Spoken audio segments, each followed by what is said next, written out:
بسم اللہ الرحمن الرحیم۔ السلام علیکم ورحمۃ اللہ وبرکاتہ۔ سامعین کرام، اسی کاذب و مفتری شخص نے صحابہ کرام رضی اللہ عنہم کے بارے میں کچھ نازیبہ کلمات استعمال کیے اور طعن و تشنیع کا نشانہ بنایا اور درپردہ رافضیت نوازی اور رفض کی تعلیم کو آشکار کیا، تو اسی سلسلے میں اس قلب روافض کا منہ بند کرنے کے لیے ہم یہ بیان جاری کرنے لگے ہیں۔ سوال یہ ہوتا ہے کہ کیا صحابہ کرام رضی اللہ عنہم پر ان کی صحبت کے متحقق ہونے کے بعد اور ان پر لفظ صحابی کا اطلاق ہو جانے کے بعد ان کی ذوات مقدسہ پر طعن و تشنیع کرنا یا ان کی ذوات مقدسہ کو تنقید کا نشانہ بنانا، کیا یہ درست ہے؟ اگر یہ جائز ہے، ممنوع نہیں ہے، تو کس بنیاد پہ نہیں؟ کہ اس بنیاد پہ نہیں کہ وہ معصوم نہیں ہے، کہ اس بنیاد پہ نہیں کہ ان کے حق میں خطا جائز ہے؟ کیا اس لیے یہ روا ہے کہ تنقید اگر نہ کی جائے تو معاشرے کے اندر آپ ایک علمی فضا نہیں قائم کر سکتے اور معاشرے کو آپ سنبھال نہیں سکتے اور معاشرہ پیچھے رہ جائے گا اگر صحابہ کرام رضی اللہ عنہم کی شانوں میں تنقید سے کام نہ لیا جائے؟ جیسا کہ یہ کذاب و مفتری شخص اس عنوان کا سہارا لے رہا ہے، پھر سوال یہاں یہ ہوگا، چونکہ ہمارے نزدیک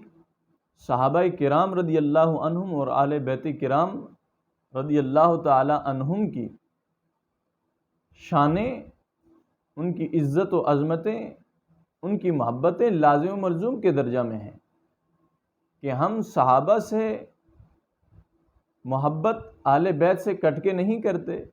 اور اہل بیت سے محبت صحابہ سے کٹ کر نہیں کرتے، بلکہ ہمارے نزدیک تو ان کی محبت کا معیار یہ ہے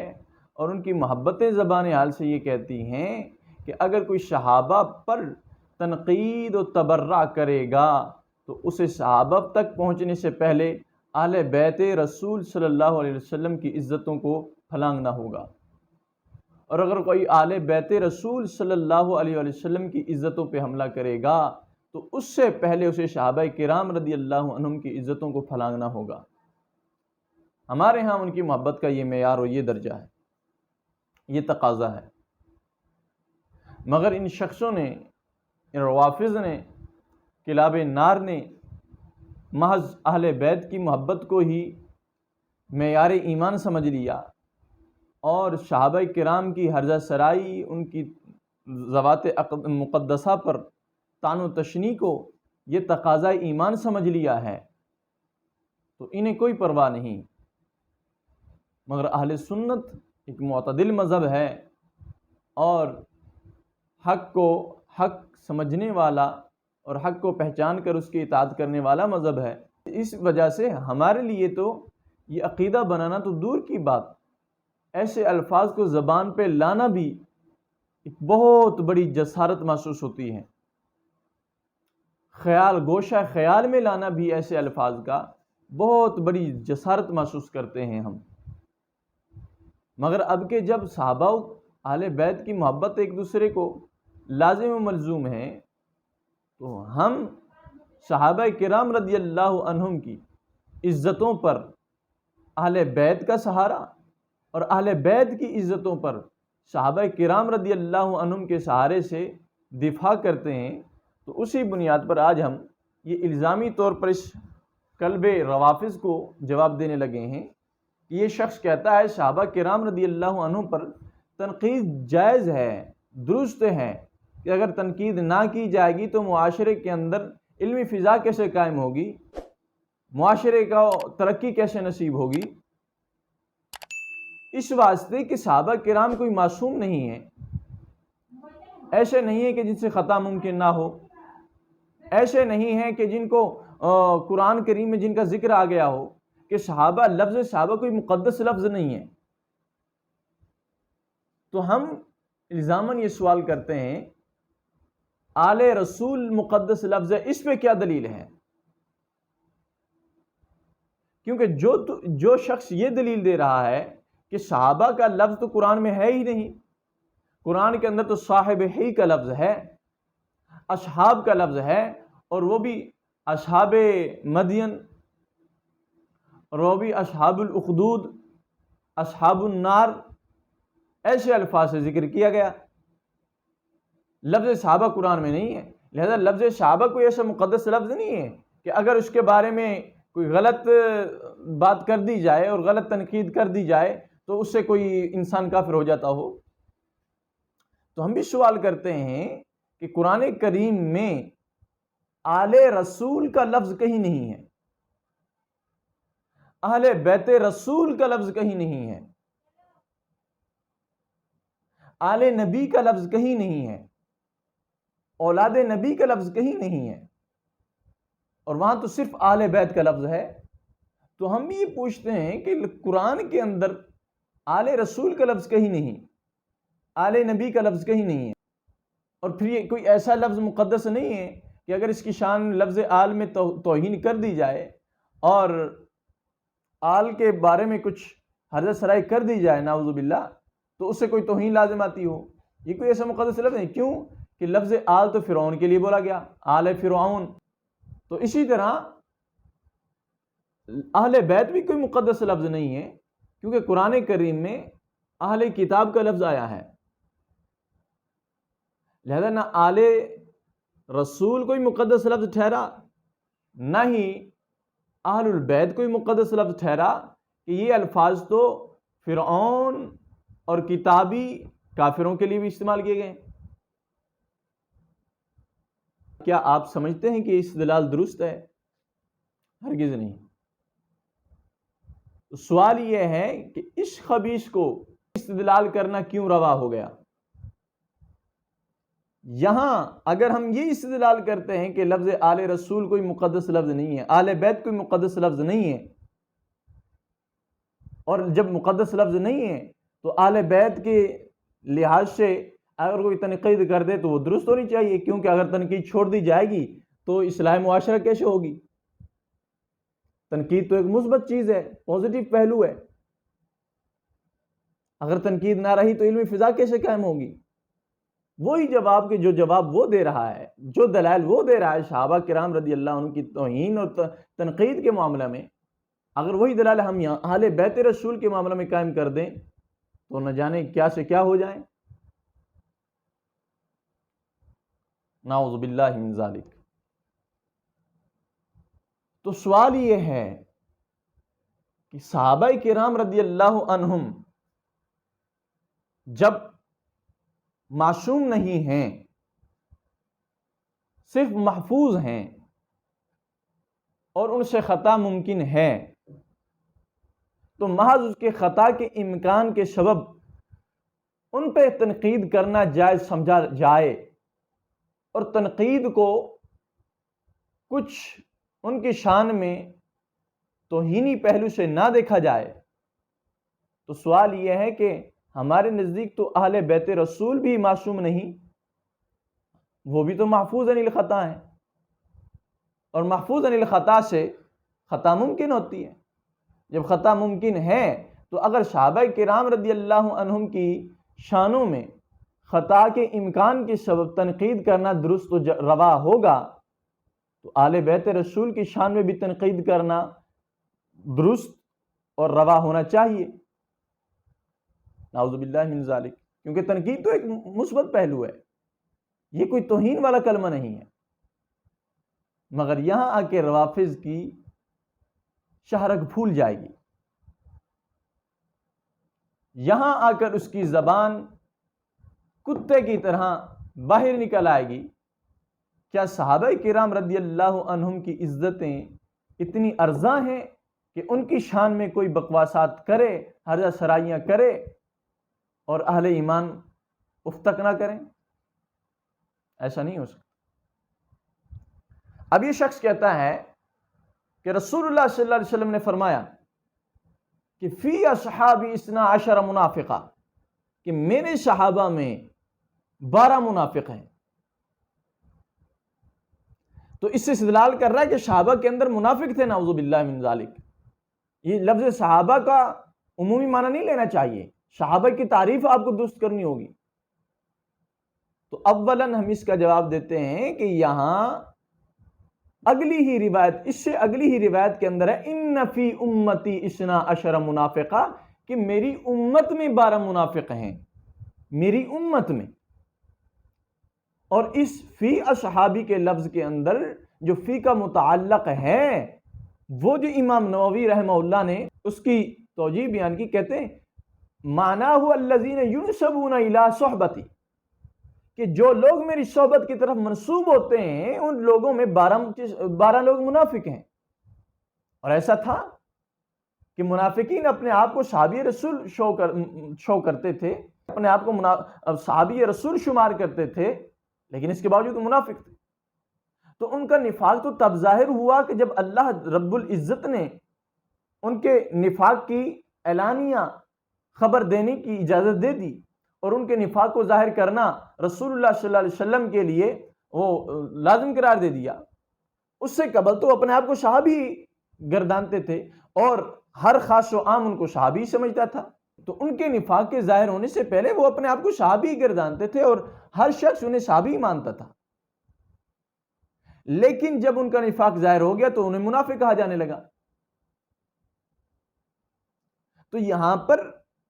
فی اصحابی کے لفظ تو اس خبیث کو یاد آئے، نظر آئے، ملحوظ رہے۔ اس سے اگلی حدیث ان فی امتی 12 منافقہ کے لفظ کیوں یاد نہیں آئے؟ اور پھر کہتا ہے کہ صحابہ کی یہ تعریف درست نہیں ہے، اس تعریف کو عموم میں نہیں رکھنا چاہیے، تعریف کو آپ نے معین کرنا ہوگا۔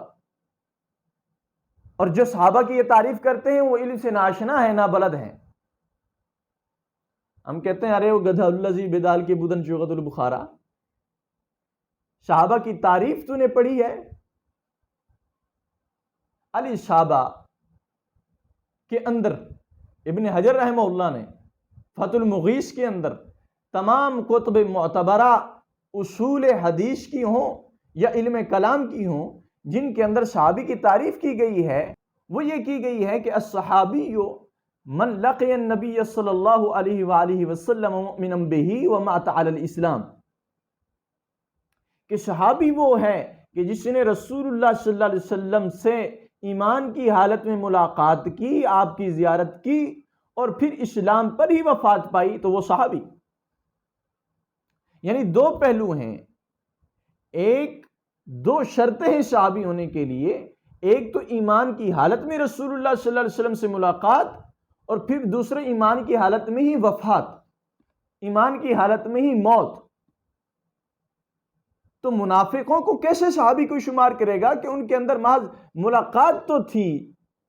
اور وہ بھی ایمان کی حالت میں نہیں، اور ان کی جو موت ہے وہ بھی ایمان کی حالت میں نہیں، وہ بھی کفر پہ ہے۔ تو نہ تو ان کی رسول اللہ سے ملاقات ایمان کی حالت میں ہے، نہ وفات ان کی ایمان کی حالت پہ ہے، تو انہیں صحابی کون شمار کرے گا؟ صحابی اور منافق میں تو تباین ہے، ایک تضاد چیزیں ہیں، تضاد پہلو ہیں، اور متضادین ایک شے میں کیسے جمع ہو سکتی ہیں؟ لہذا اس جاہل کا یہ کہنا کہ لفظ صحابی کی جو تعریف ہے یہ درست نہیں ہے کہ اس کے اندر تو منافق بھی شامل ہو جاتے ہیں، یہ اس کی خود جہالت اور نابلدی اور ناشنائی کا منہ بولتا ثبوت ہے۔ ایسا معلوم ہوتا ہے کہ نہ اس نے علم کلام کی کوئی کتاب پڑھی ہے، نہ اصول حدیث کی کوئی کتاب پڑھی ہے، یہ بالکل جاہل اردو خواہ طبقے سے تعلق رکھنے والا شخص ہے، اور محض روافظ کی چربا خوریوں اور ان کے ٹکڑوں کو حاصل کرنے کے لیے یہ شخص بیٹھ گیا ہے یوٹیوب پر۔ اگر ہمیں تدریسی اور تحریری مشغولیتیں اور مصروفیتیں نہ ہوں، ہم ایسے لوگوں کا مسلسل تعاقب کرتے، جبکہ یہ شخص تو آوارہ ایک کتا ہے جسے سوائے بھونکنے کے کوئی اور کام نہیں۔ جس کا مقصد ہی ایرانی ٹکڑوں کے حصول کے لیے دن رات صحابہ کرام رضی اللہ عنہم کی شان میں توہین اور حد سرائی کرنا ہے۔ تو آئیے اس نے ایک اور دلیل پیش کی کہ دیکھو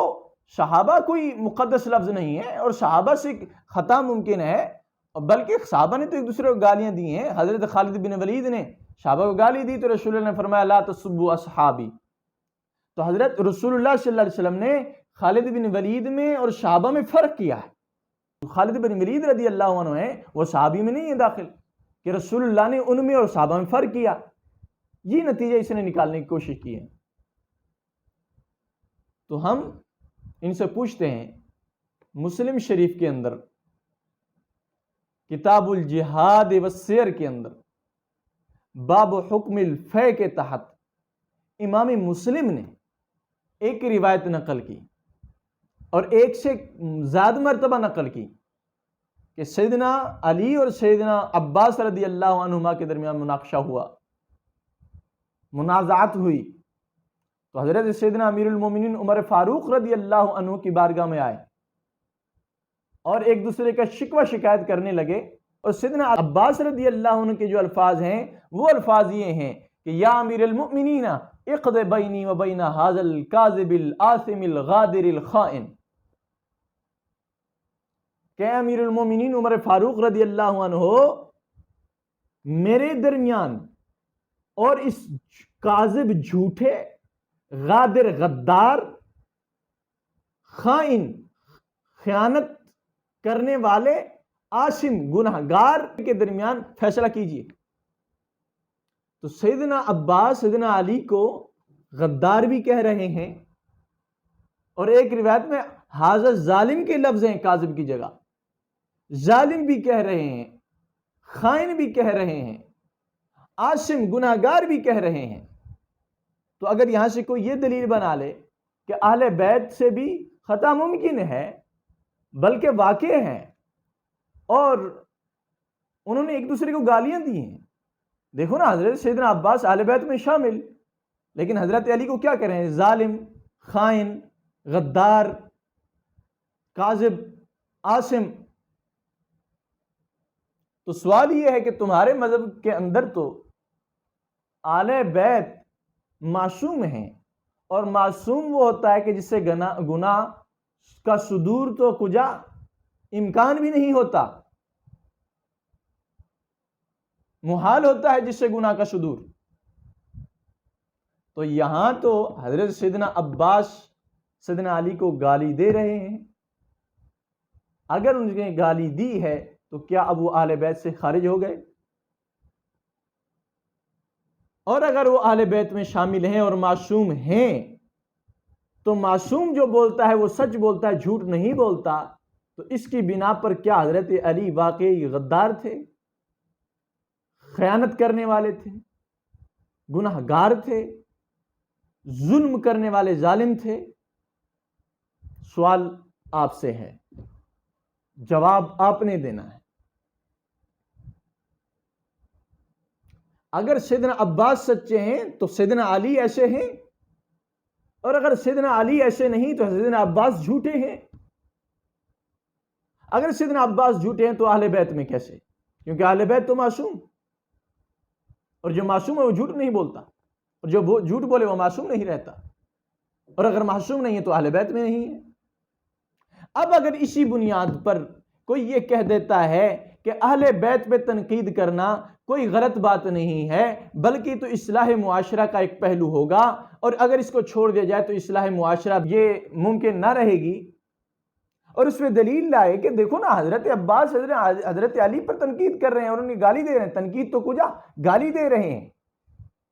اسی بنیاد پر اگر کوئی اہل بیت کرام کی شان میں تنقیدانہ الفاظ بولتا ہے، تان و تشنیع کرتا ہے، اگر وہ درست نہیں ہے، وہ قابل قبول نہیں ہے اور کسی اہل ایمان کو قابل قبول نہیں ہو سکتی، تو پھر صحابہ کرام رضی اللہ عنہم کی شان میں ہرزہ سرائی کرنا یہ کیسے قابل قبول ہو سکتا ہے؟ کہ جن کی ایمان کی ضمانتیں جن پر اپنی رضا کی مہر خود رب کریم قرآن کریم میں لگا رہا ہے کہ رضی اللہ عنہم ورضوا عنہ، کہ یہ اللہ سے راضی ہیں، اللہ ان سے راضی ہے، انہیں یہ تانا دینا کہ وہ دنیا چاہتے تھے، وہ دنیا کے طلبگار تھے، یہ قرآن سے نہ آشنائی و نہ بلدی ہے کہ نہیں؟ حالانکہ صحابہ کرام رضی اللہ عنہم کی شان تو یہ ہے کہ رب کریم خود مہر لگا رہا ہے ان کے کردار کی نیتوں اور ان کے مقاصد نیات پر، ان کے اعمال کے مقاصد پر رب کریم گواہی دے رہا ہے کہ تراہم رکعا سجدا یبتغون فضلا من اللہ ورضوانا، کہ میرے محبوب کے صحابہ کا مقصد زندگانی وہ کیا ہے؟ وہ رضائے الہی کی طلب اور رضائے الہی کی خواہش اور اللہ عز و جل کے فضل کا طلبگار ہیں۔ وہ رسول اللہ صلی اللہ علیہ وسلم کے صحابہ دنیا دار نہیں ہیں، دنیا کے طالب نہیں ہیں۔ بعض آیات میں اگر ایسے الفاظ آئے ہیں تو وہ تربیت اور اصلاح کی خاطر ہیں، اور ایسے الفاظ صحابہ تو کجا رسول اللہ صلی اللہ علیہ وسلم کے لیے بھی ظاہراً بولے گئے۔ سورہ عبس اٹھا کے دیکھیے، عبس وتولی ان جاءہ الاعمی، اس سے اگلے الفاظ ذرا پڑھ لیجئے۔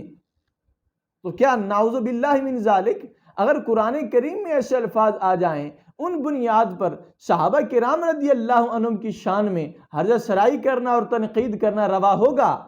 تو اگر کوئی شخص اسی کو بنیاد بناتے ہوئے رسول اللہ صلی اللہ علیہ وسلم کی شان میں حرجہ سرائی اور تنقید کرے، وہ بھی قابل قبول ہوگی؟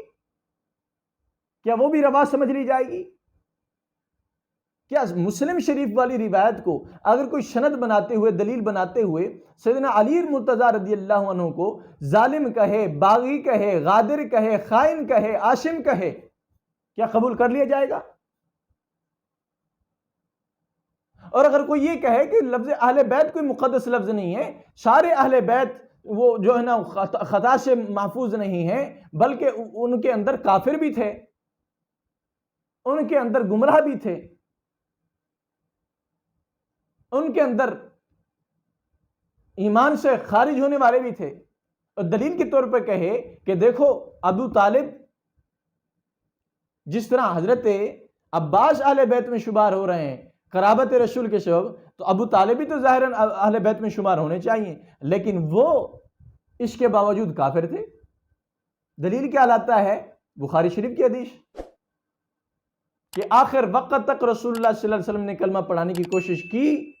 مگر ایمان نصیب میں نہ تھا، کلمہ نہ پڑھا۔